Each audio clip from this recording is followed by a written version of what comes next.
जय जय रघुवीर समर्थ. दशक 12वा. विवेक आणि वैराग्य. समास पहिला, दुसरा आणि तिसरा. नाव आहे विमल लक्षण, प्रत्यय निरूपण आणि भक्त निरूपण. समर्थ म्हणतात की नुसता संसार केला तर कष्टी व्हाल आणि नुसता परमार्थ केला तर तोही योग्य नाही. संसारात राहून जो मुक्ती भोगतो तोच खरा मुक्त. प्रपंची तो सावधान, तो परमार्थ करील जाण.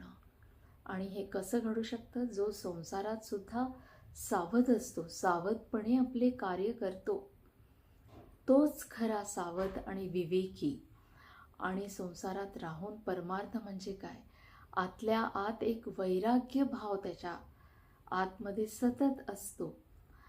आणि हे साधना कशी घडू शकते याबद्दल आपण पुढे चर्चा करणार आहोत.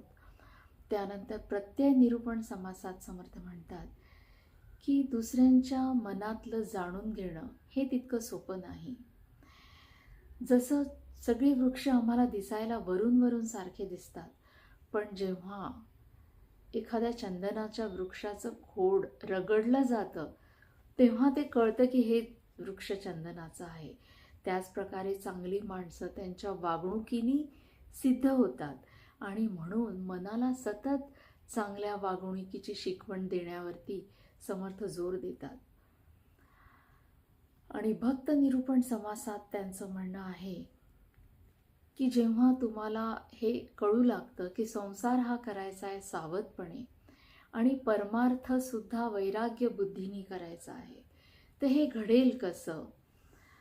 आणि हे साधण्याकरता काय करायचं? तर जाणत्याची संगती धरणे. म्हणजे ज्यांनी जाणून घेतलंय त्यांची संगती धरायची.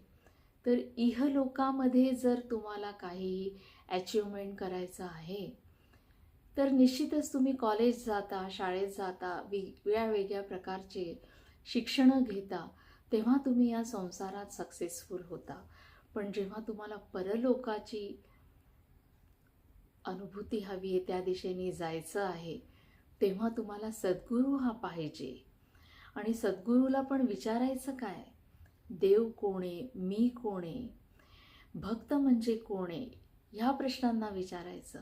आणि या प्रश्नांचं वारंवार आपल्या मनात चिंतन आणि मनन करायचं.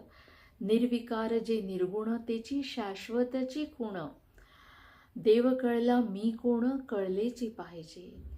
तेव्हा समर्थ म्हणतात की सद्गुरूंच्या सांगण्याप्रमाणे तुम्ही मी कोणे हे जाणून घ्यायचं. आणि त्यानंतरच तुमच्या आतमध्ये वैराग्य भाव हा स्थिरतेने राहू शकतो, बळावू शकतो.